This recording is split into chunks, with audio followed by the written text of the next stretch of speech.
So Sue, you're recording, aren't you? And Yes, you've got Mike taking minutes perfect. remotely, which is wonderful. Should we couple more minutes, do you think, Sue? Or do you think we should No, I start? think we should start. Okay, cool. Because I think we're gonna try and finish at 8 on the dot. So we will endeavour to stick to that. So everyone, welcome. It's really lovely to see you all. My name's Sonara. I know some of you, and I would like to welcome you on behalf of the Cornwall Carbon Scrutiny Group. It's a somewhat miserly night in Cornwall, but we're all vaguely in one piece. If you want to keep your cameras on, that would be great if you're comfortable with that. But if that's something you don't like doing, totally fair enough. And heads up, for those of you who just rocked up, we are recording this meeting for people who can't attend. And so we are very grateful to all the folks from Planetary Technologies for agreeing to come along and talk about the results and the implications of the survey that they carried out on the 6th and 7th of May in 2023. And basically the Cornwall Carbon Scrutiny Group set up this meeting to sort of better understand the monitoring that Planetary Technologies have undertaken in the Bay. From my point of view, I think it's really, really important that we have open lines of communication so we could exchange information and different perspectives and also shine a light on potential areas of concern so that we can all really make informed decisions about future proposals. So I'm going to quickly post the agenda in the chat so that we can all see it. Bear with me. So hopefully you can all see that. And I think what we're hoping is that if participants would like to post questions in the chat as we proceed, that would be great. And the idea is that then we'll call on you to ask your question after the presentation. And you can ask it in person. I always think it's quite nice to hear your voice. And then we'll come back to you afterwards so that you can respond. And also, if you have to leave early, post your question and we will try and put that to the team. And also we can always send questions afterwards as well. So just a reminder, there's so much to talk about around this project, but tonight we're focusing on the monitoring in the Bay, so biota, abiota and water chemistry. And we're going to stick to that because if we start asking about the broader project, I think we're going to have to be here all night. So that's the plan. And now I would like to pass over to, I'm guessing Michael will, I'm not sure who wants to start, but over to you guys and thank you very much. Excellent, and thank you, Sonara, and thank you for setting this up. It's wonderful, as you say, to see everybody. I realize it's been a long time since I've seen everybody's faces. Actually, it's been a very long time. So we have a presentation deck to share. Sonara, want to stick to your agenda and appreciate sort of the limitation on it. So I'll try to. We've got some extra bits, but we can condense those or cut them out or whatever you'd like, and so we can do as we go. But Will, do you want to share the deck up to start with? Okay, I just need to make you co-host. Hang on a sec. Will's going to be our AV expert on the planetary side. Fine. Okay, Will, you should be able to share your screen. Better. All right. How's that look? Yeah, that's worked fine. Great. So let me maybe I'll just a little bit of a preamble and then we can move forward. And as I say, I'll move quickly through this because we do want to talk about the baseline survey results. I'll share what we have as an agenda scenario. Maybe I'll hand to you and say, if you want us to bring it just tightly to that, just the results, that we're happy to do that. You let me know. It's your meeting. I don't want to overstep. But Will, do you want to step forward with the deck there? So one of the things just to sort of refresh what's been asked of us over the last year in a bit, were a few different things. And so one of them was an independent environmental review. We're not going to talk about that today. One was to restrict credit sales for, while we're doing sort of the trials. And so I'm going to mention that very briefly. One of the things we've heard from people is prove it in Canada first. So we've got that as a piece, but we don't have to cover that. So Sonar, I'll hand to you after this and let you tell me what you would like to go over. One of the things we've heard is, toxicological studies with local species. So we do have data on that we can talk about. Again, it's sort of a little bit part of the baselining, but, it doesn't have to be. And then extensive monitoring and baselining. Will, do you want to skip ahead one? So just to talk about these very briefly, as I say, so as you may have seen, the Water Research Center developed an independent environmental review. So that drew from questions and concerns collected by the EA. Planetary is also committed to not transfer or sell any credits from the initial trials in response to that request and at the EA's request as well as a result of that request. We've done a successful trial in Halifax, Nova Scotia in 2023 that was a fair bit larger than what we're planning in the Hale region.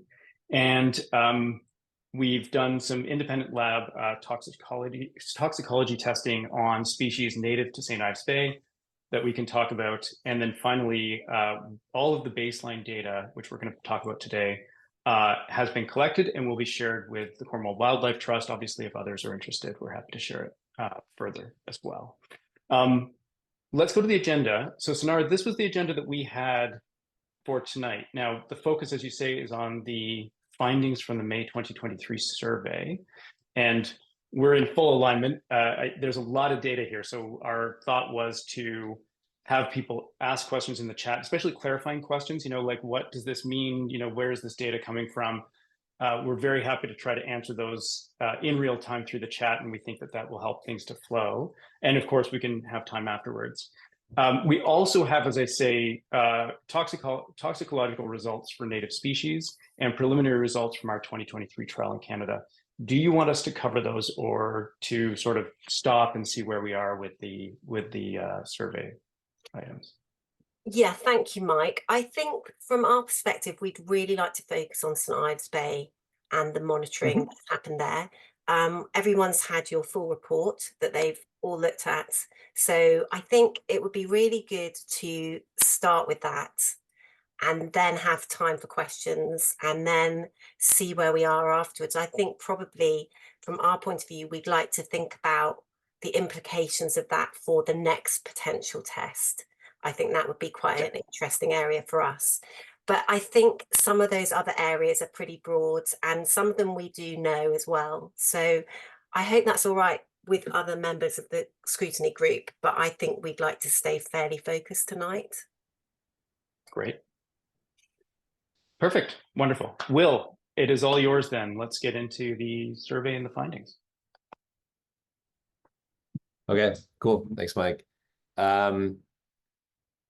Okay, so I guess before I get started, I will say that everything I'm going to show today, I wasn't even there the day that it was done. So Tim, who's on the call, and most of you know who he is, he led a lot of this field work last year, in terms of actually being there and doing the hard work, collecting the data, along with a few other members and a few other independent folks as well.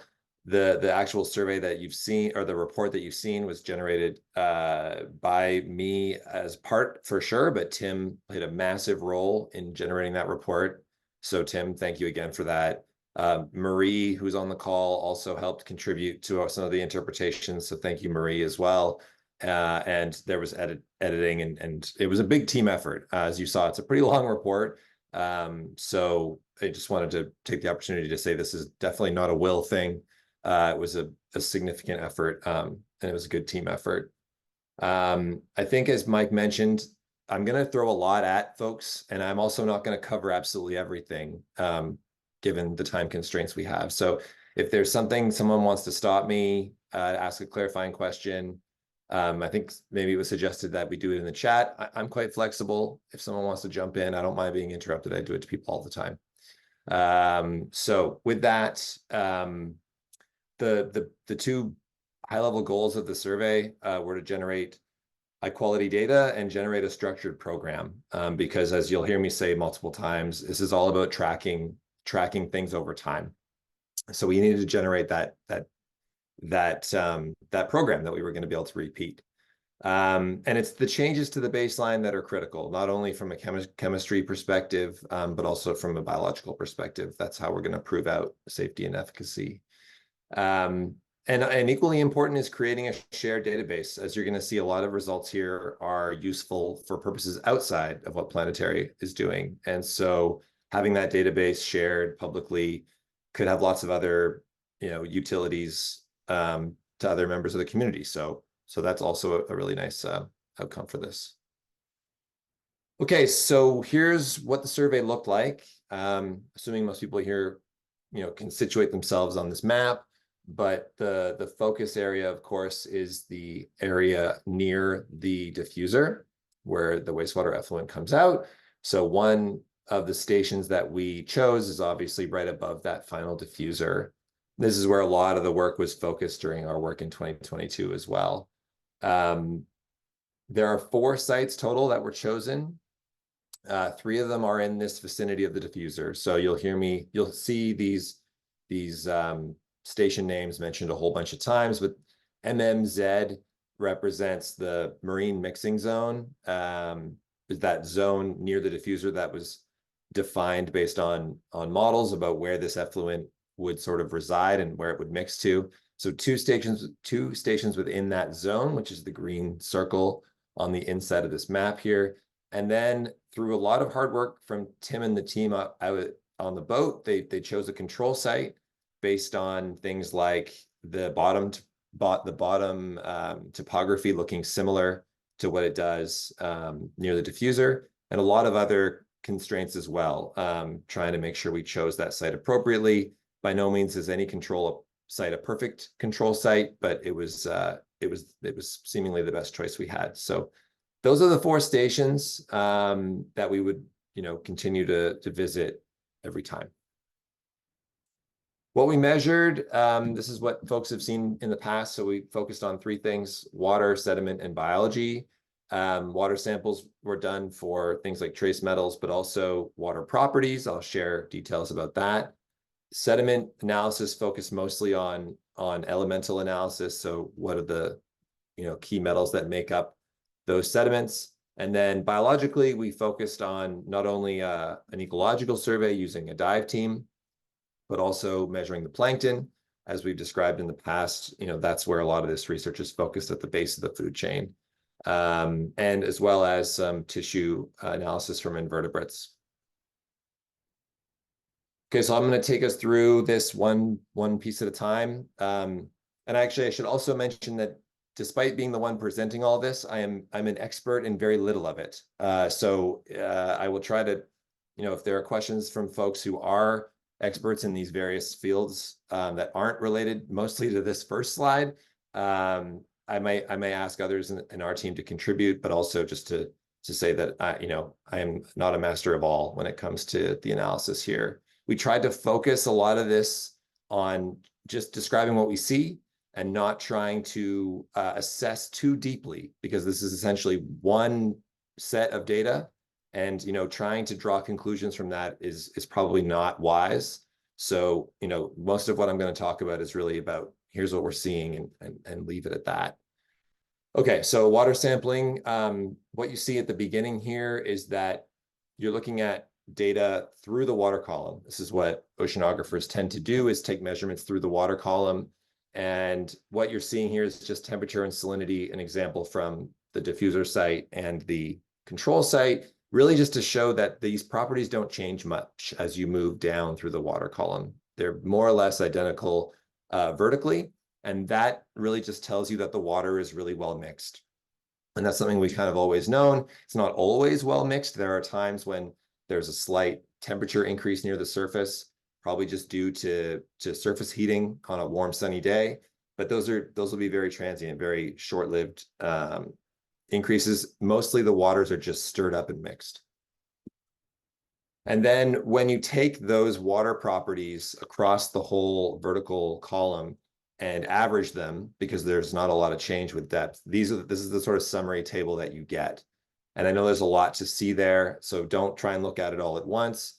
But these are the 4 stations across the top and 5 different parameters. Sorry, my computers are blocking each other. Shown there with sort of the averages and the standard deviation. So the takeaway at first, just looking at it at first glance, is that there's not a whole lot of variability across the 4 sites. I will point out a couple of key ones here, but generally there isn't. And that's not terribly surprising because they're all fairly close together.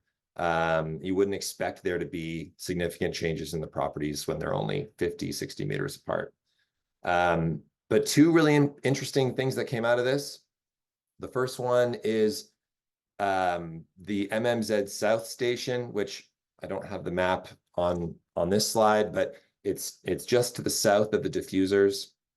In this data, you're actually seeing a slightly lower salinity, so a slightly fresher signal, a slightly lower pH, so a slightly more acidic signal, and a little bit more turbidity, sort of on the edges of detectability from the others, but you could say that it's different potentially.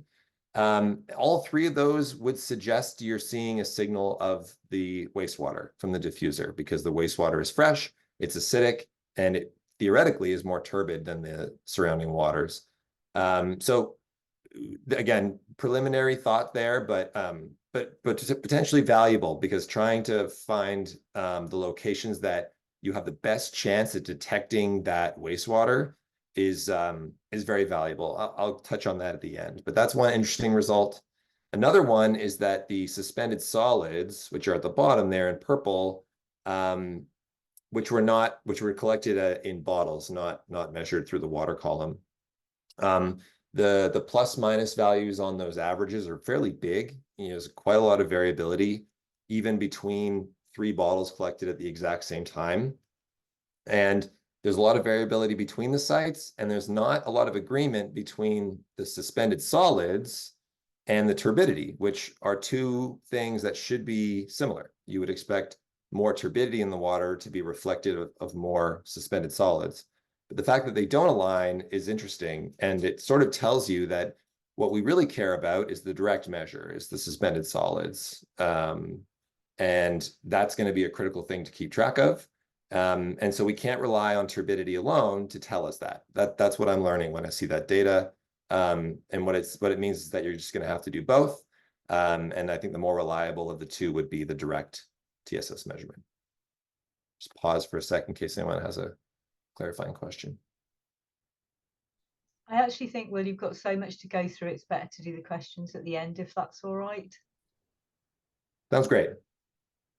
Okay, so here is a very large table. I advise you definitely not to try and look at this one all at once, of the seawater metals. So we've got all the different metals down here and all the different stations. So 3 triplicate samples taken at each station, and then a bunch of numbers on the right to demonstrate all the different reference sort of environmental quality standards that we use to assess results. So this is not only from the UK, but also US and Dutch and Canadian standards, which is a way to sort of contextualize these numbers so that you can make sense of them.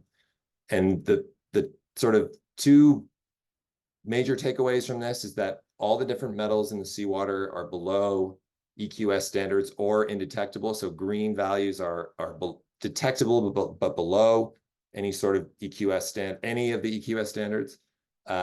Gray is just indetectable, period. And yellow is exceeding any one of those thresholds. And as you can see, mercury in the seawater does go above one of the UK EQS thresholds. It is lower than all the rest of them, except, well, needless to say that it is the only one that sort of comes up through our analysis as being above a threshold. So why is that happening? We don't know. This is something that just means we have to go back and measure this again, but that's just the result of this initial study. There's no notable difference between the stations, both for the mercury, but also across the other metals. There's no one station that appears more loaded with metals than another. And so that sort of tells you that this is not so much about a point source contamination, but more just background levels of these metals in the seawater. And that's in contrast to the next slide.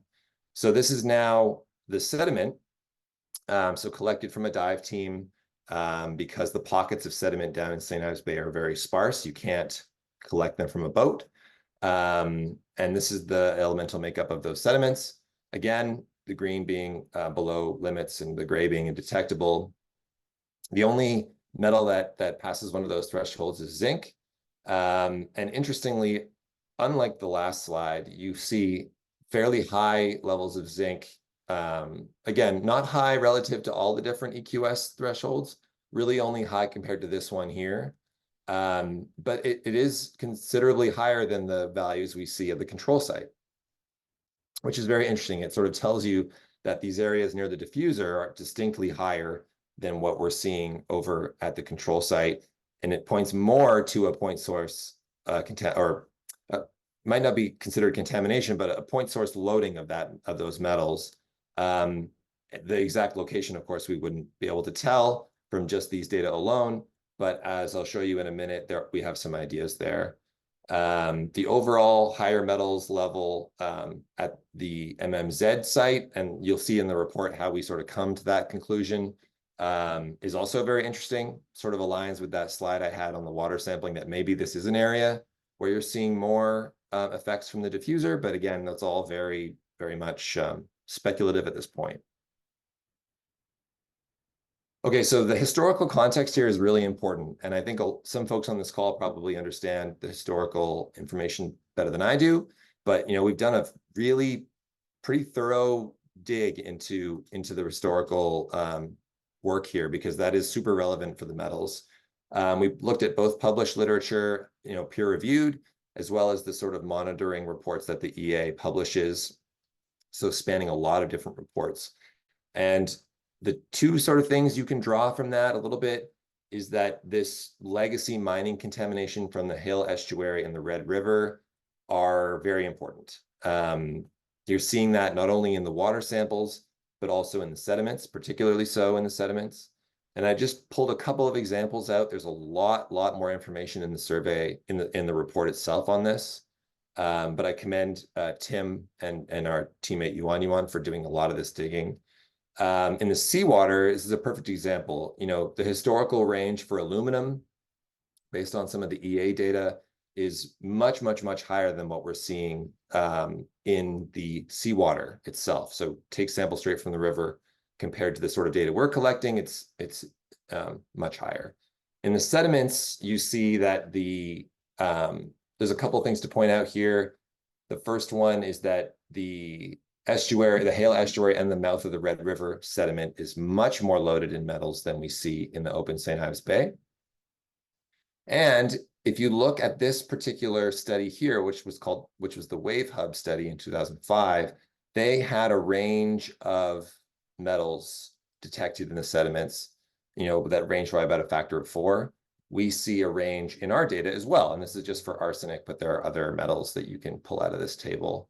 What you see here is that when you're near the coast, near to, in this case, the Hale Estuary, the metals content in the sediment was higher and decreased with distance away from that point. So if you looked at the sample map that's in the report, you'll see that those stations go away from the Hale Estuary towards the control site, actually, or kind of around that area. And the concentrations decreased more or less with distance. And that's actually kind of what we see, right? The lower concentrations were found at the control site versus what we saw certainly at the MMZ South site. So some interesting alignment there. Again, it's only one survey, so we're not going to go further than that. But these are the sorts of things we're pulling out of the historical literature. Okay, so moving on to some of the biological data. This is the plankton. I'm just showing you a single plot from the phytoplankton specifically, really just to show that the key result here was really very much a diatom-dominated system. We did this survey in May, a particularly beautiful week in May, from what I'm told, from what the pictures show you as well. And that would be very much typical of this part of the world to be, a spring bloom period where you've got a more stable water column, warm temperatures, a lot of nutrients in the seawater that can be utilized to grow plankton. And so diatoms are the type of plankton that will bloom the most readily under these conditions. Typically, you see that all, in many parts of the world, and that's what we're seeing in this particular survey. So the diatoms really swamp out the rest of the community. There was a bit of work done to try and look at this data differently in terms of visualization, because it's very hard to see the other species when you plot it like this. And Marie sort of helped me do that a little bit. The other interesting thing about this is that, again, we don't have a lot of plankton data, or really any, from what I understand, in St. Ives Bay. So we looked to the Plymouth station called L4, and they've got a ton of work has been done at that site. And I think it'll be a very important piece of data for us to compare against, because again, you can see this is information pulled from that buoy, which is available online. And there's a whole heap of seasonal information there, from temperature to salinity to different types of biological organisms. And what we saw in this study does align really well with the sort of April-May time of year for the Plymouth long-term station. So interesting comparison there, but that's about as much as we can do with a single time point. The more interesting work will come when we generate seasonal changes by going out multiple times. So the benthic ecological survey was done by a dive team. The way it was done is sort of illustrated here. The divers dropped down to a central location and then sort of spiraled away from that location in a particular way to get a comprehensive survey over about a 20 meter by 20 meter area. They stayed at a fairly constant depth as they did that, to the best of their ability, in order to, and took video footage the entire way. So by doing it like that, you can get essentially a square footage, or a square per meter square area that you've covered, and you can do your assessment, a per square meter based on that analysis. So you take still images from the video, and then you do your deep analysis on the still images. But of course, the whole video is there. It's an immensely large file. So, we're going to have to work a little harder to make sure that data gets passed over to the Wildlife Trust, effectively. But, we can do that. But that's what the survey data looks like. Overall, super high level. It's a rocky seabed with fairly sparse pockets of sediment. And from what I'll show on the next slide, it's actually an incredibly beautiful and diverse community down there. So here's the snapshot of the 3 sites. I should say 3 sites instead of 4. That was because the 4th site, basically all the work we did to get that control site, coupled with the challenges of working in this area of tides, intense tidal rips. You cannot do these surveys during the areas of the tide is moving. Well, only 3 out of the 4 sites were surveyed. But it was just one of the mixing zone sites that was missed. So I'm only going to show images from 3 sites. And you can see that they're all a little different just from these 3 still images. The diffuser site is really interesting because there are these very dense aggregations of life stuck onto the diffusers themselves. There's a couple of reasons why that might be the case. One is that, just having a different structure allows for a different niche and a different, piece of material for animals to glob onto, to form dense formations. But also, you wouldn't be terribly surprised to see a high concentration of life near an area where you're actually putting nutrients into the system, which is exactly what a wastewater plant is doing. It is adding some amount of nutrients to the system. So it's impossible for us to know which is the responsible party for that, but you can see from the pictures that the actual diffuser itself is covered with an interesting array of sea life. the MMZ South site was similar, except of course without the diffusers themselves. And the control site, from what I'm told and what was written, was an incredibly beautiful site. There was quite a bit more structure to the seabed in terms of like larger rocky outcrops, which maybe provides better niche structures for things to congregate. But it was a particularly beautiful site with a lot of biodiversity.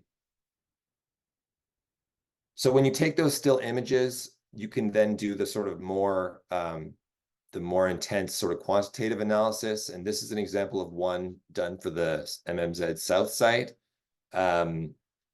When going through those still images, 122 different taxa were identified. And that's using 15 representative images through the video survey. They're clustered here in this table by sort of trophic level and by phylum. And I won't try and go through this in any great detail, but there were both the species richness and the relative abundance of each species relative to the entire data set was calculated in this table. So a lot of information and a lot of work goes into that level of analysis. Okay, so that is the key sort of results I wanted to share today. The takeaways from this that I pulled out anyways is that we've created a foundational data set across the four. Well, first of all, we established the 4 monitoring sites, which is not trivial, but created a foundational data set across those. We saw some interesting alignment with regional patterns, as well as some of the historical data that we pulled out. The seabed, we got some amazing, imagery of the seabed.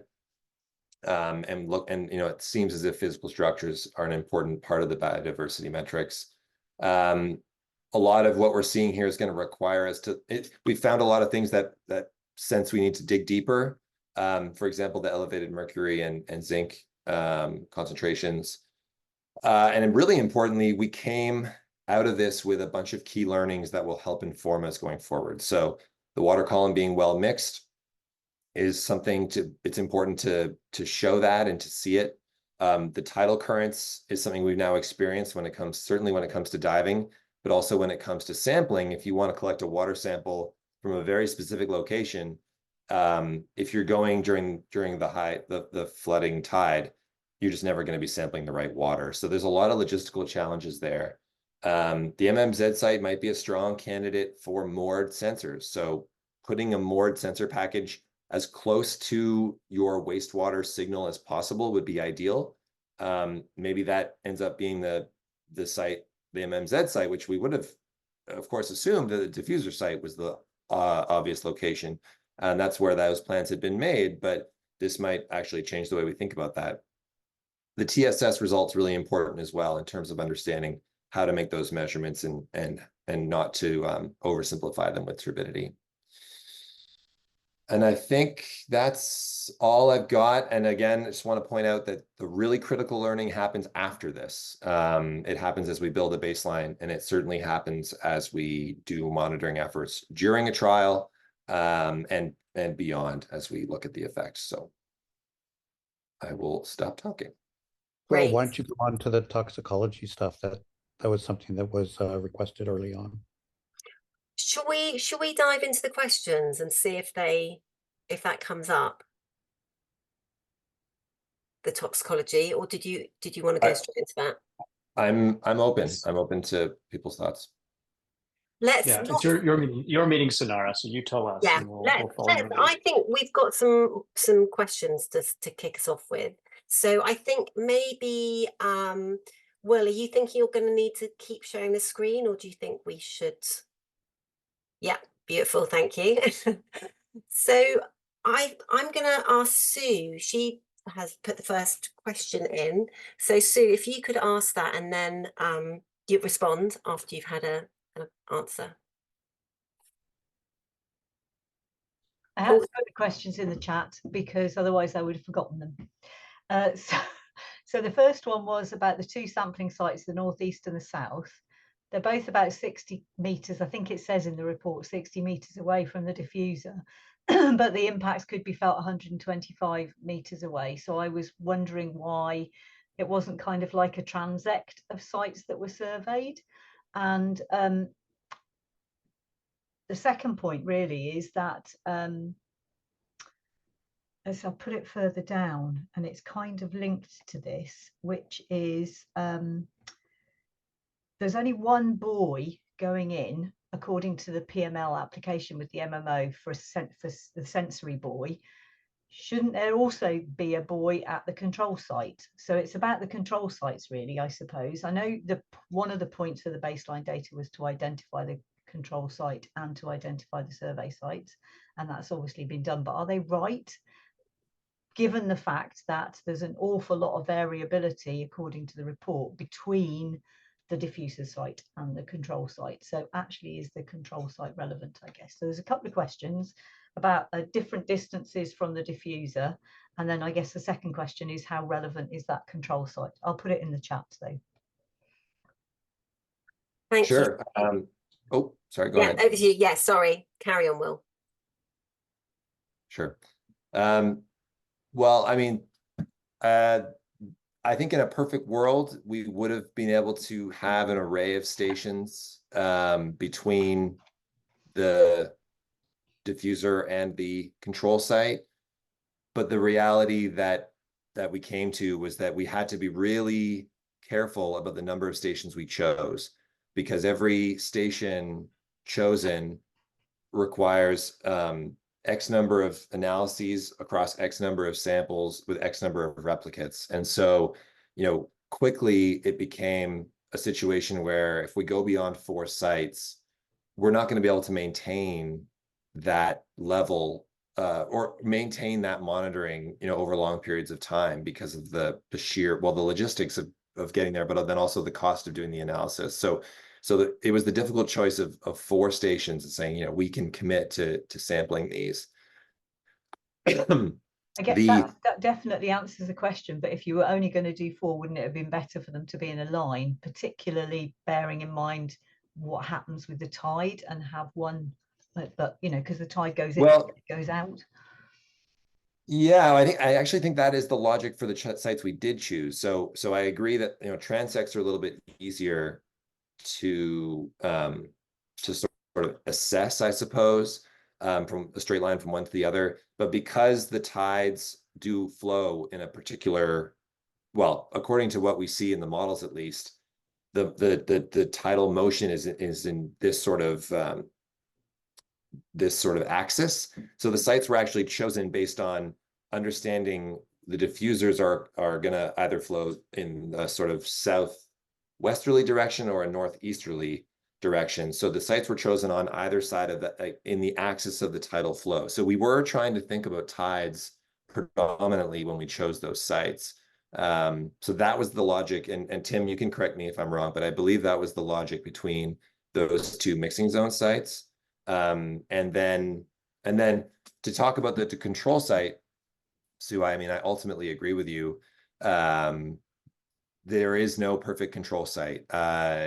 It was, you know, a function of trying to get to a site that we believe is not downstream of the flow, because that wouldn't make any sense. You wouldn't want your signal to be impacted at the control site, which sort of forces you to go west, or at least that was our understanding. And, you know, I think there could certainly be a more appropriate control site out there. But, you know, this is about as good as we could do with this constraints that we had. So I don't know if Tim, if you want, I know you were there and doing the sort of real-time assessment of the control site. So I want to make sure you have a chance to weigh in here. Yeah, thanks, Will. Yeah, I will do just quickly. So the control site business was actually really quite tricky to lock down in the end. We had a few candidates from before that we picked out. And actually, in fact, Sue, it's quite interesting because we picked out one which was a little bit to the east originally, around the headland. And I think following some advice from yourself, we ended up not using that one, I think, because of concerns about disturbing some of the seals near there. So there were some concerns about that. there weren't a lot of sites that had, a matching depth profile, that had a matching substrate, that were downstream of, that were not downstream of the diffusers. So we didn't have too many options. I think, to reiterate Will's point, the perfect control site doesn't exist. I think given the circumstances, we found a pretty good one. But of course, if we had limitless resources, we could have done quite a few more as well. And a nice transect would have been actually really nice and interesting scientifically too. And just to go back to your other point too, I think, Sue, which was about why did we not put the MMZ stations further out from the diffuser? So that was really predicated upon the boundary of the midfield mixing zone. So the idea at that stage, we weren't actually sure if we would even be able to see a signal that close into the diffusers. So the idea was, well, we'll put them on the boundary to have the best possible chance of picking up the plume from the diffusers. It's just that I thought that the impacts could be felt 125 meters away, and you've only gone for 60 meters. That was all. But perhaps I misread it. I don't know. Anyway, Yeah, that's so my question. It's fine. No, I think there's two different things. There's the impacts could be seen from a modeling perspective, potentially up to that distance away. But from what we learned from being out there, you're going to have to be much, much closer than 125, or that's what it appears to be, that even 60 meters away, you're already going to have a difficult time capturing those signals.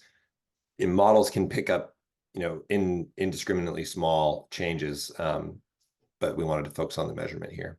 Yeah, I guess my just concern is if you don't look in the right place for the right things, then you don't see them. That's all.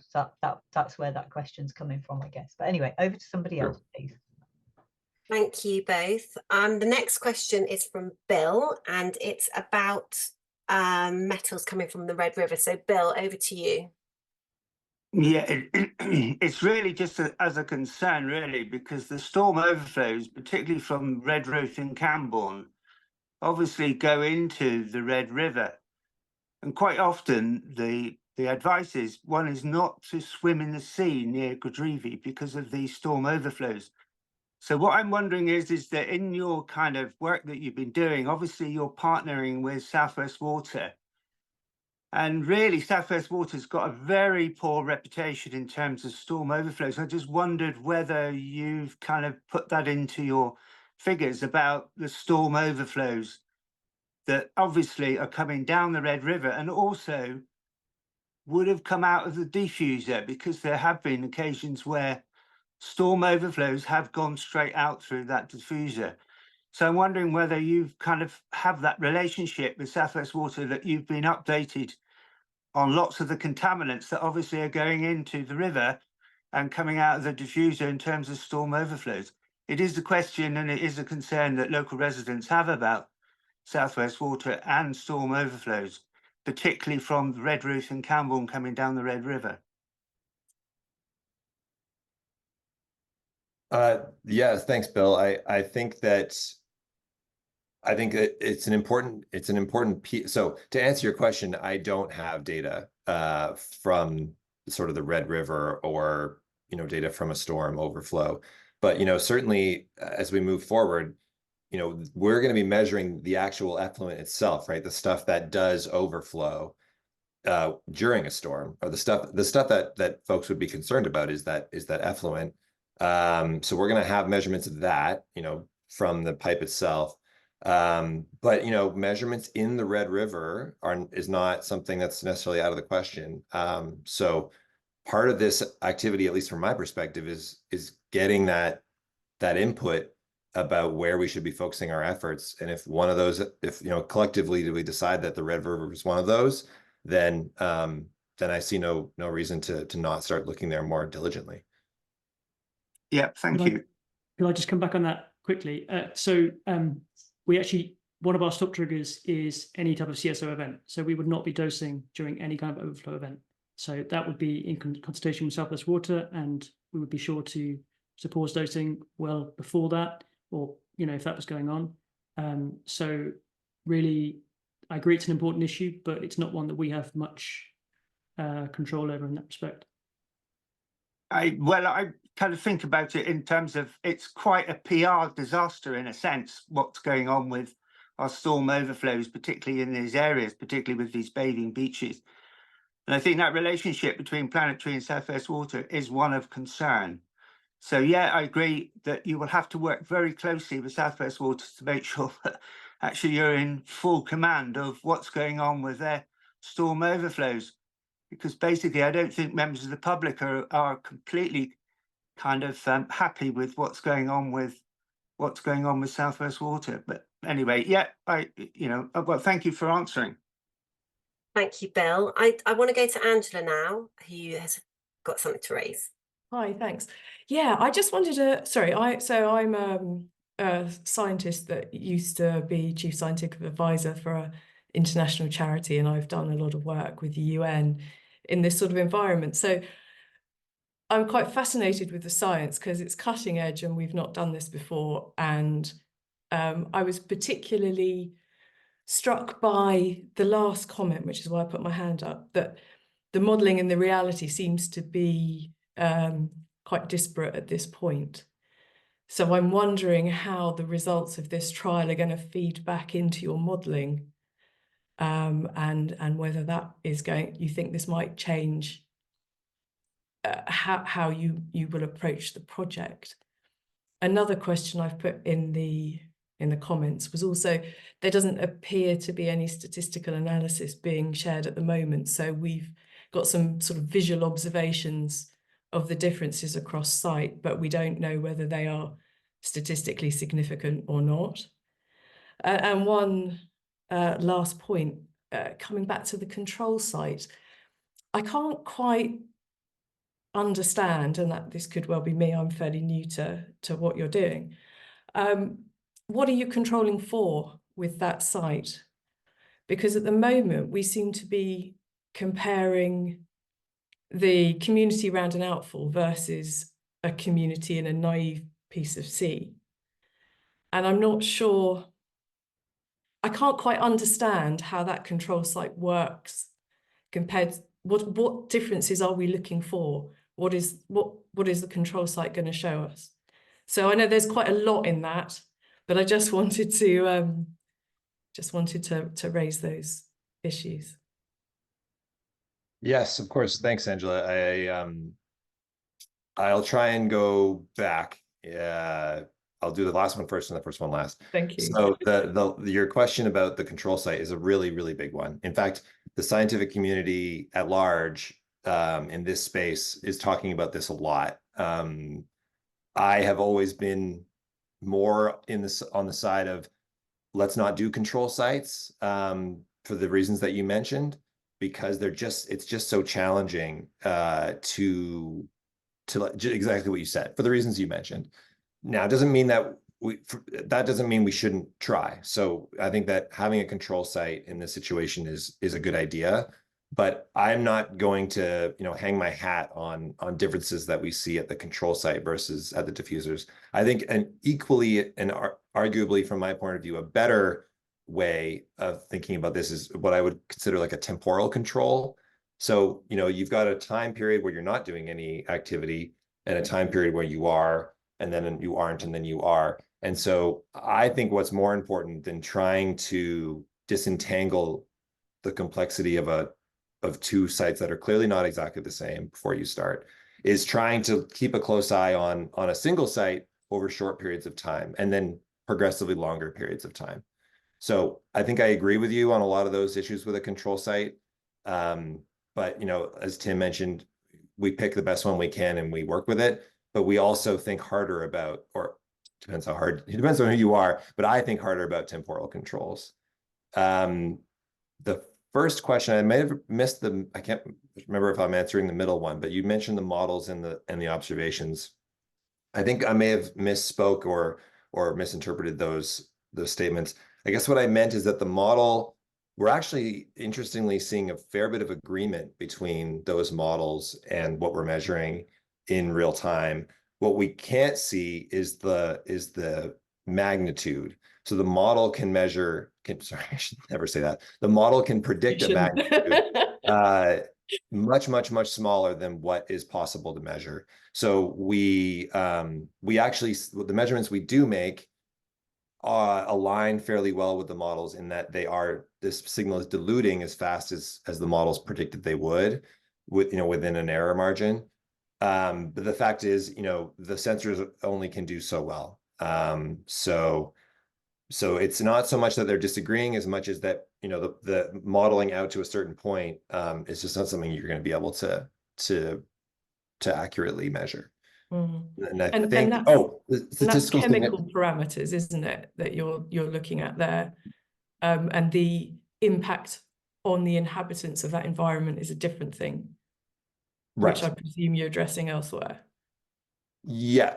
So I think that gets to your point, maybe a little bit about statistical significance.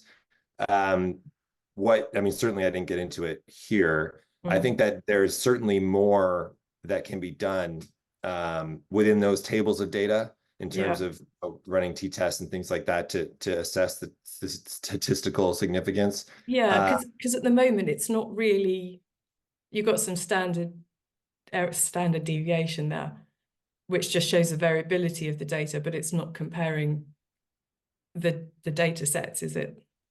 Correct. And so I think that a lot, yes, there's no doubt that more can be done with the data that's already collected.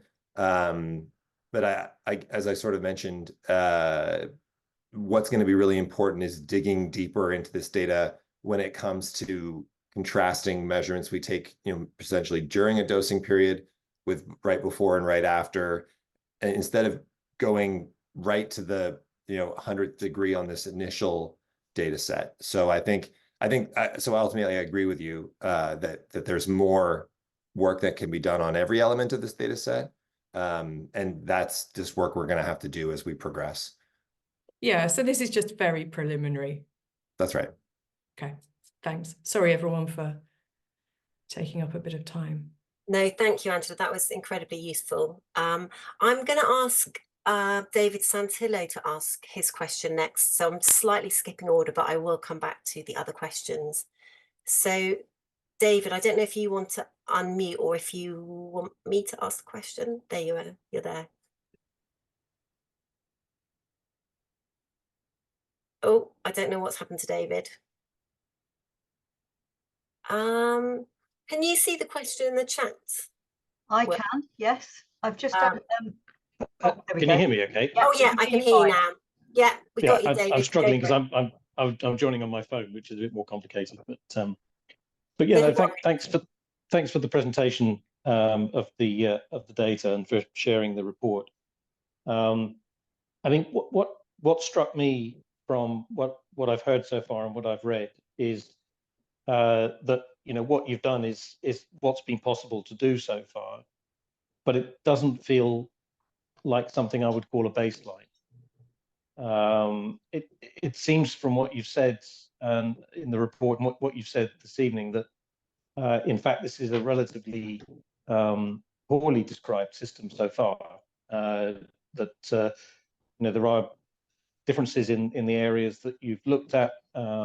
You've got a snapshot from those 2 days in one part of the year. It's not a very data-rich area.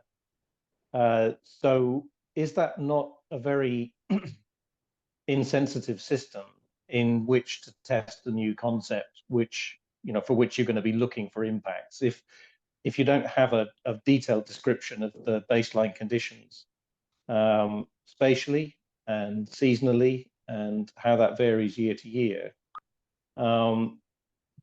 that to me suggests that this isn't an appropriate place to do an intervention where you're going to be looking for what could be at test level quite subtle changes, because you don't know the variability of the system that you're looking to manipulate. So it just struck me that what we're looking at here is an ecosystem for which there's a need for a lot more baseline survey information before you have a description, before you could then look at using it as a test site.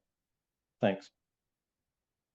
Thanks, David. And I commend you for writing all that with your thumbs, probably that message.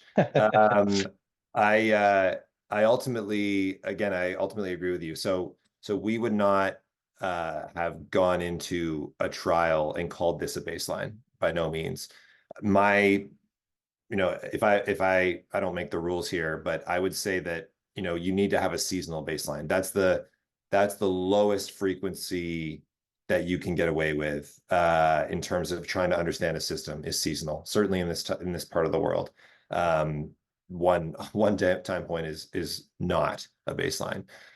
Maybe it is in Hawaii and places where things don't change much, but it certainly needs to be constrained over different seasons. And so that is something we can and would do, is go out and, well, I mean, this year obviously gives us an opportunity to look at least one interannual cycle, because we would be going into, you know, 2 springs, but then you would have to do this over multiple seasons. The other thing I would say is that, you know, it's really important to consider the trial size too. So, you know, from my perspective, we would be, you know, obviously we would be doing a lot more work in the bounds near a time where we did an addition. And we would do these additions over a series of years. And so, you know, one data point in one spring is not a baseline. And I would also say that the system does not change enough, you know, during a 1-week trial to say that it's fundamentally changed now and there's no more baseline. So I would like to think that we could create a really strong understanding of the system over the course of years by measuring across seasons. And by the time you're at a point where you're really, you know, doing a more of an operational scale activity, you would have that information. But ultimately, there are going to be rules. This is not just my rules that make up what is a baseline. So these rules are being generated right now. We're working as a scientific community to define what is a baseline and what is adequate. And so these things are going to be part of the process in terms of, you know, sending your data to a registry and saying, you know, we've done this experiment or this trial.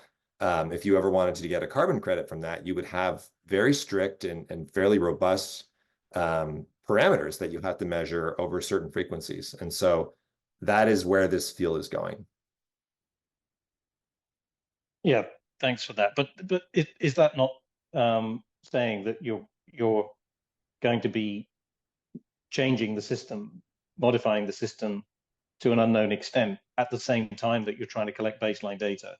So in a sense, you don't know even that the control site is going to stay a control site, because you don't know whether that's going to be impacted also by the trial that you're doing. So I understand the commitment to go and get multiple years of data.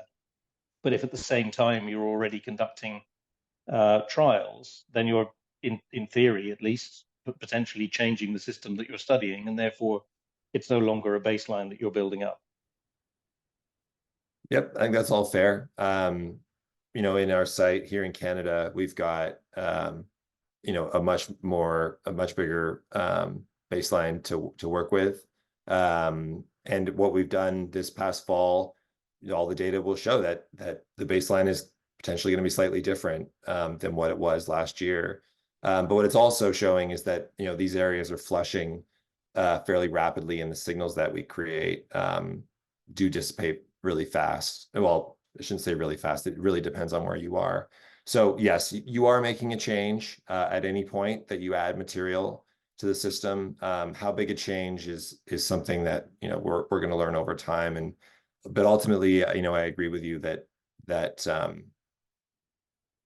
we have to be confident that we understand the system well enough before we move forward, and that's a community-based decision.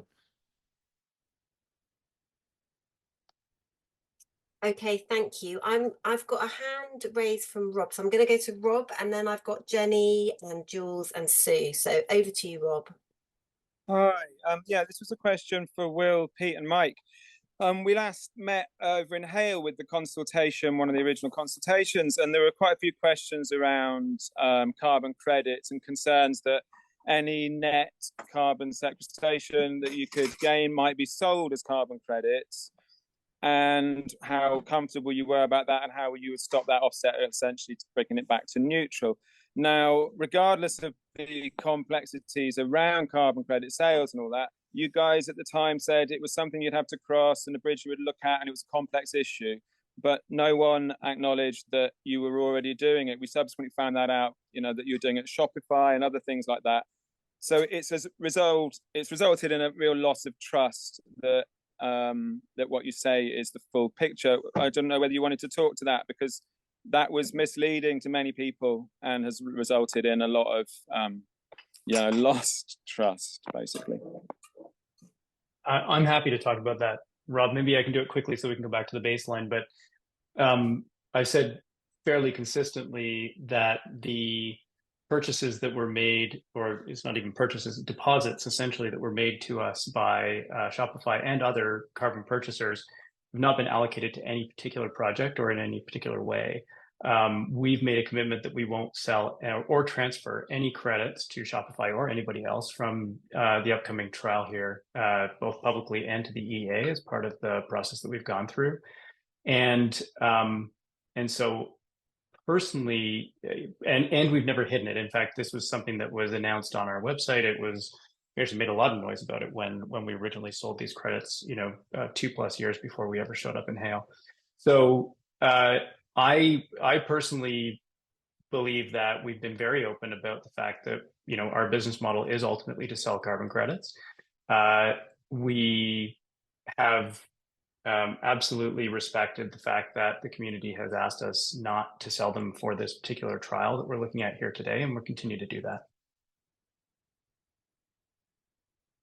Mike, can I just clarify, when you say the community has asked you, what does that mean? We had several pieces of feedback to the EA and to us directly, saying that for a trial that people felt that it was inappropriate. The community obviously is not one voice. And so it's a whole group of people, but there were a whole group of people who said, for the purpose of this trial, we don't think you should be selling carbon credits. So we're following that. I'd just like to clarify, you definitely weren't open about selling carbon credits at that meeting, and it might be useful that if you were more open earlier on. That would have been clearer. Thanks. Appreciate the feedback. Thank you, Rob. I'm going to go to Jenny now, who has a question about trace metals and sediment. Hi. Yeah, I'm interested and curious to know, especially with the legacy of potential mining metals, whether you have a view on magnesium hydroxide when you do get to be dosing, preferentially reacting with potential metals that are there. I'm not a marine geochemist, but my knowledge of the reactivity of magnesium compared to zinc, for example, which you've highlighted as being fairly high levels in sediment. I'm just thinking disturbance of legacy mining metals and reactivity going on. Is that something that you're going to be looking at? So yes, ultimately, one of the most important parts of our monitoring program, certainly it was this past fall in Halifax, is looking at the sediments. I consider it in the top 3 things to look most closely at. So yes, to that part of the question, absolutely. In terms of the way in which these metals interact, I am also not a trace metal chemist. But I have looked at this a little bit in the past. I don't believe that the material, the feedstocks that we would be adding, there are metals in them, absolutely. But I don't. My concern would be more about accumulation rather than any sort of thing that we put in the ocean reacting in a certain way with what's already there. My concern would be that you would just be accumulating those metals, and the place that they would accumulate would be in the sediments, because metals react with particles and sink out to the seabed. That's how a lot of them work. So that's why the sediments are so important to keep a close eye on, because if you are seeing that accumulation happen, that is something it would be a bit of a showstopper, because certainly at these early stages, if you're seeing that your activities are causing an accumulation of metals, it would only tell you that as you continued, you get more and more and more accumulation, and that's not sustainable. So you have to prove that what we're doing is not accumulating metals anywhere. But by far the best chance you'll have of seeing that accumulation is in the sediment. So that's why we have to really, sorry to drop a pun on you on a Friday night, but that's why you got to drill deep on the sediment analysis. Sue, Okay. Thanks, Will. Thank you, Jenny. Sue, you had a point about disturbances of sediment due to weather. Is that something you want to just mention quickly? Only that we're getting a lot more extreme weather events than it is. We can have a 3-meter difference in the sand on the beaches. So goodness only knows what the ground swells are doing to the seabed and stirring up sediment. So it's not something that's a static situation either. Sometimes there's likely to be more mobilized stuff and sometimes there isn't. But I was actually going to say that it's really good to hear that we need bigger temporal baselines, but I can't see how you can justify another trial release before you've got those temporal baselines. I just don't get that. I can't see, as David said, I just can't see how you can do a temporal baseline at the same time as doing a release. We may have to just disagree about that. But the other point I wanted to mention is in the report, it mentions about you've tested six species of stuff to see what their associated metal contents were, or mineral contents, or I'm not quite sure what the right chemical phrase is, apologies. But it's like 6 doesn't seem very many at all. And yes, it's 6 St.Ives Bay species, which is great, but it's, basically we know from the seals that if we satellite tag seals, it would depend which seal we satellite tagged, because some are migrants and some aren't. And the other thing is, we know from postmortems that every blooming seal is different in what it's suffering from, because it's been to different places, and crabs migrate. So it just feels like 6 samples from 6 animals is not enough to base anything on. Don't know what you think about that. Should I take this one, Will? Or... Go for it. Yeah. Okay. Thanks. So yeah, the purpose here was to try and get some idea of tissue loading of trace metals and invertebrates. So the sort of rationale for that initially had been to actually look at bivalves, filter feeders, which would be site attached, and that would get around this issue of having to look at stuff that was mobile, right? Which is a very good point, Sue. When the guys got down there, the dive team, there were not bivalves in the sites to sample, so that's an obvious constraint. So that was really why we ended up choosing other invertebrate taxa, which I admit is a compromise. It's not ideal, but that's what was there. So in some ways we're constrained by that. Yeah, and to your point about they move around a lot seasonally, I think that's it's a fair point. I don't think we ever wanted to portray this as being entirely comprehensive. This was really sort of a snapshot. It was a start. And so, I don't think we would ever sort of defend it to the end. I mean, this was really a first attempt at this. So a couple of points there, right? I think so that is it. We wanted to do bivalves, and actually we're actually doing a lot more work with bivalves in Halifax, which do grow, thankfully, near our site. And there's a really amazing work you can do with bivalves with some of the researchers we have here. So I know that that's not necessarily transferable, absolutely, but there is a lot of work that we will do and can do to say what this is going to do to an animal that is literally sitting there in the plume, what we're sort of generating. And I don't know if this is the right time. Maybe that question is a good time to talk about toxicity, because we've done this toxicity work across these different species, and again, it's 5 species. It's not all the species in the ocean that you can test, but there is a lot of really good information that comes out of that work that is telling. So that is one option we if we want to go there. I think if I can just come back to that, one of the things, because we've had a couple of meetings now with Southwest Water, and I think the plan at the last meeting was actually to invite Planetary to the next meeting that we have with them, which strikes me as being an excellent idea. I don't know if they've contacted you yet, but hopefully they will. And that's this idea that we understand you're doing stuff in Halifax, but the species are not the same. And yes, they may function and respond similarly, but they may not. We just don't know. And we're really super keen to have stuff done on native species. And I know you've done some stuff on native species, just not very much. I really like the idea because it appeals to my non-expert head that if you had a closed water system of a swimming pool, so no longer small lab experiments, but a big lab experiment with a swimming pool sized lot of St.Ives Bay seawater, and you've got specific St.Ives Bay species in there, you might struggle to get a seal in there, to be fair, but other St.Ives Bay species, and then you can see how they react to the magnesium hydroxide. But the most important thing is if you have a closed airlock system, you can actually measure carbon dioxide drawdown as opposed to model it.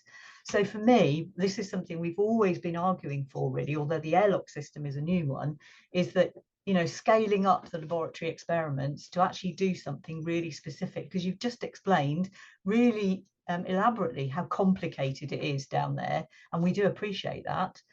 You know, to make it simpler, so actually we can get some really clear-cut things, and we don't need to go for controls. We can actually, you know, if you're going to build up a brilliant long-term seasonal interannual baseline, before you do anything, all that time you could actually be doing this closed water airlock system as well. So yes, I think that I mean the pool size testing is so okay, I'm a scientist, right? I will do any experiment that is sort of brought my way. I'm keen to do as much as we can. We're obviously limited to the sort of the equipment and the facilities that exist in a place. Of course, we have quite an amazing opportunity to do the sort of pool-sized experiments here in Halifax. But I would also say, you know, no experiment is perfect. And when it comes to sort of a closed system experiment where you're putting a biological organism under the stress of your feedstock, that is, I mean, I'm not an expert by any means, but that is what the toxicology experimentation is. It's not using St.Ives seawater, of course, but I would also argue that the seawater itself is not as important as the organism. So, you know, these toxicology tests are done by putting these sort of organisms under different levels of stress up to very, very high levels and seeing how they react, which is why so much attention has been put on those studies and why so much effort's gone into them. I think the challenge, of course, is that doing them right is such a huge task that, you know, the data, the table that comes out of it looks fairly small. So it looks as if it's not, you know, a lot of work, but I think that's always a challenge, is that sometimes these data points, they come with an immense amount of effort that goes into just generating one or two. Jenny, I'm conscious that you started this whole conversation, that I interrupted you and didn't give you a chance to come back. Is there anything further you want to say? No, that's absolutely fine. Don't worry. Sue raised my next point, which is the seabed isn't, you know, a static thing. It gets disturbed regularly. So, you know, I feel the question's partially answered. Thank you, Will. But I still am not quite sure really what that whole mix of metals will be doing, and I think they could potentially be reacting. But I guess that's something for future inquiry. But that's great. Thank you. Thank you, Jenny. Jules has been waiting very patiently for a question, again about heavy metals, I think, Jules. Yeah, thanks, Sonara. I've actually got a few questions, but I'm happy to limit it to one if you want. It's just, I mean, it kind of ties in with what other people are saying about metals. And for the people who don't know, from the initial presentations and possibly even back further than that, is that Planetary comes from a background of looking at a massive pile of asbestos tailings and thinking, wouldn't that be a great source of magnesium hydroxide? And my question is, are you still looking at those asbestos tailings as a source of magnesium hydroxide? And given how much is zinc and what else in my notes, mercury, I think, leaches out of those tailings already, are you worried about metals in the magnesium hydroxide you're going to produce? So I'll jump in on this, Jules. It's you know, it's an interesting maybe journey that we've gone through as a company. So, and I'll try to make this very brief because it's been sort of a long period of time, sort of make it very brief. When we started the company, we had a different name, Planetary Hydrogen, rather than Planetary Technologies. And that reflected the fact that we were building a system that generated hydrogen as part of producing a very pure magnesium hydroxide from asbestos tailings. So that was the starting point. And it was a device essentially that left all of that mercury and all of this other stuff behind, and generated a pure form of magnesium hydroxide that had none of that in that and had no asbestos and all of that kind of fun stuff. In fact, it went through a complete, it was a membrane-based system. It wouldn't even be able to pass any of that stuff through that system to get to the magnesium hydroxide at the end. That system works, it's great, but it's quite energy intensive. And we've taken that and sort of put it on the shelf for the moment. And with it, we've left the asbestos behind as well. And so that is a, sort of a relic of our past is what I would say. What we're working with now is just straight magnesium hydroxide. So when we're talking about brucite, which is all detailed within the WRC report, this is just magnesium hydroxide. It's not an asbestos tailing anymore. Those things are unrelated in that way. And I would even go so far as to say that the products that we use, when we go through this process, go through an extensive testing process. And that's, again, in the WRC report, how the testing process is there. There's some suggestions for us in terms of basically bringing some of that testing to do in the UK, as well as where we've done it elsewhere, which we're going to fully support and follow. So the product is incredibly well tested, very well understood in terms of all of the trace metals, and none of that is going to exceed the EQS limits as we go forward. In fact, that would be a requirement of the permit. So just to sort of maybe stretch the time frame out a little bit, but asbestos is not part of what we're doing anymore. Jules, is there anything else you want to add? If I may, just on that, as you mentioned, the WRC report, can we have a meeting on the WRC report? Because I've got a number of concerns based on that, and one of them is the lack of traceability on the magnesium hydroxide that was raised by the reviewers. So if you're not going to be using the asbestos tailings, hooray! But you still need, a sustainable, cheap, and not exploitative source of magnesium hydroxide, and correct. And you'd have to show where it's coming from and where it's going. So if we could have a meeting about the 100%. WRC report, I'd be really grateful. Yeah, I think we're in full agreement on that, Jules. So absolutely. Yeah, happy to do that as a subsequent meeting. Thank you, Jules. I want to go to Helen J now. We're slightly going back to the previous conversation about mobility of seabed, but over to you, Helen. Okay, thank you very much, and thanks so much, Planetary, for providing this presentation. I just wondered what plans you had around sort of modelling or monitoring movement of seabed sediments. You've obviously done some hydrological modelling before this, which has maybe helped inform those test sites. But obviously we have mobile seabed sediments, and I think it's been brought up a couple of times. And also conscious that your test sites are on the rock substrate, whereas there are deposits of more mobile sediments within the bay, and it'd be interesting to understand sort of the implications for those areas. Yeah, thanks, Helen. I was just frantically trying to pull the link off my browser, but I wasn't able to find it in time. So your question about we are not looking at this stuff in a vacuum. So there's a group now called Alkaline, which which someone here on my team will find the website so while I'm trying to talk.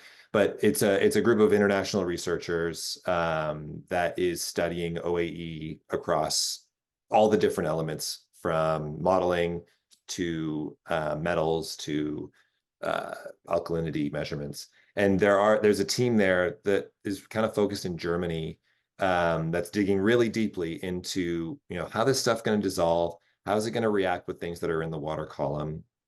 And they're publishing papers right now about this stuff. So we work hand in hand with them. So just for example, I got an email last week saying, hey, Will, can I have the particle size distribution of the material you used last year in your trial? And I send that along. The elemental breakdown, send that along. So there's never a point there where information is asked and not given.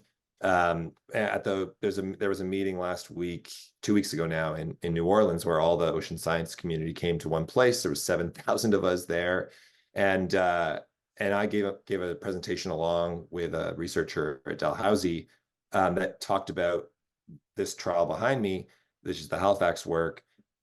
I presented it from Planetary's perspective. She presented it from Dalhousie's perspective, and I was given lots of feedback after that there are actors in this space, in carbon removal space, that is not being transparent to the degree that scientists want to see.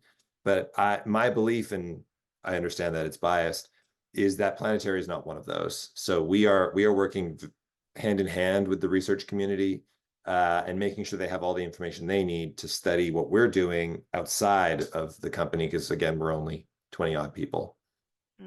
Yeah, no, I think that's really good and really positive. I suppose that was sort of my second question on the list, but the first one was really very specific about sediment movement within the bay, that actually your metals might attach to those finer sediments, and that's possibly why you're seeing sort of differences at your control site, specifically related to those legacy contaminants as well. I'd be expecting those to be held within some of those finer sediments, but unless we understand how that sediment's moving within the bay, how are you expecting to sort of pick up any sort of impacts from your work on that element?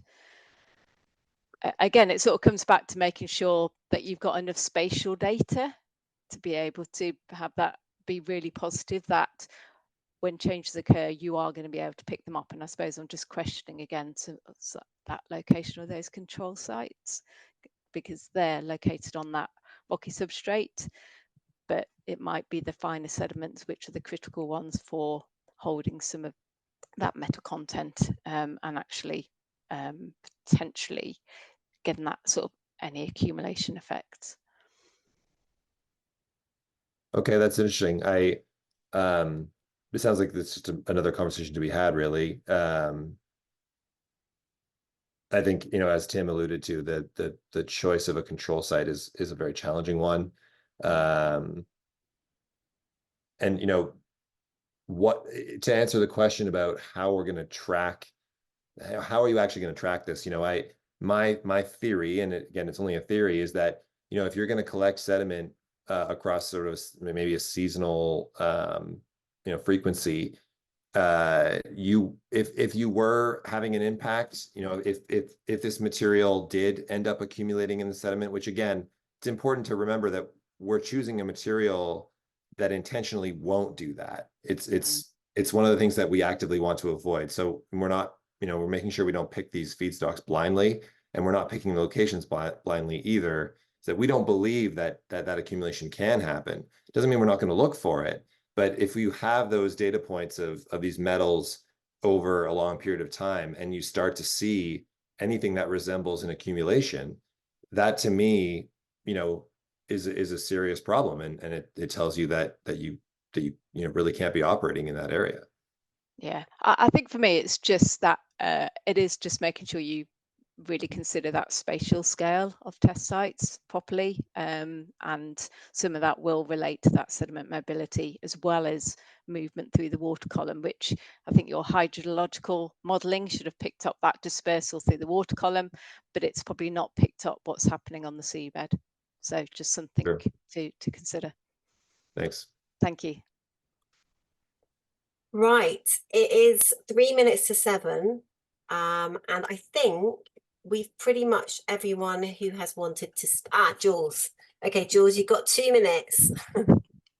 Thank you. I'll try not to take that long. It's just to repeat a question I asked very early on, and which, Pete, apologies, but I think you might have misunderstood.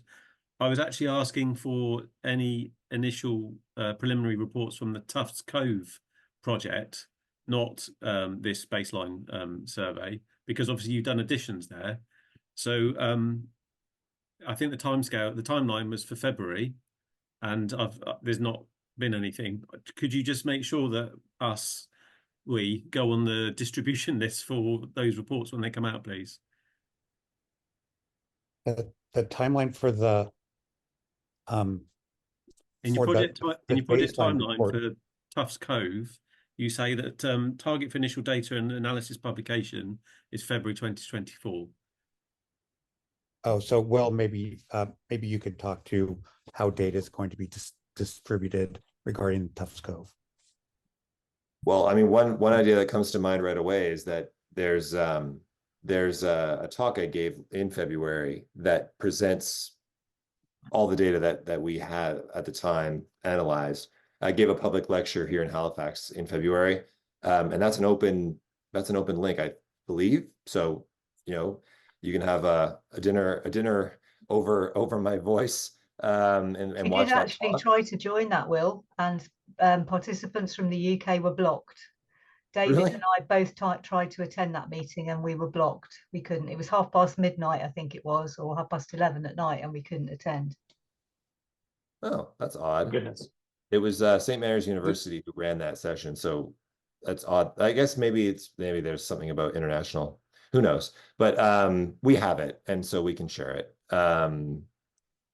So yes, absolutely. I mean, I also want to say, Jules, it's important that what I show in that talk, right? That's Planetary's data, you know, and I did ask a lot of my friends, Dalhousie, about sharing their data too, but we have to be really careful about that, right? We can't share academic data, certainly not the data itself, because that data is going to be used for publication. There's quite a lot in there, just because there's a fair bit of trust there, but you know, it's difficult to share actual hard data that isn't collected by us at Planetary. But you know, the results, at least from a preliminary perspective, are shared probably more than what most people would typically allow, just because people understand the importance of getting this information out. But I think, Pete, we shouldn't have any issue sharing that that talk. There is a blog post on our website that I think is a place to start, and I will look and see if there is a link to your talk there, Will. Oh, there, right at the bottom, it says watch the talk. So if you look under our blog, that's a good place to start. If you are still blocked for whatever reason, please let me know and I'll figure out how to fix it. I did not know that you were unable to join the talk. Can you shove the link in the chat? That'd be lovely. Sorry, Sonara. Sure.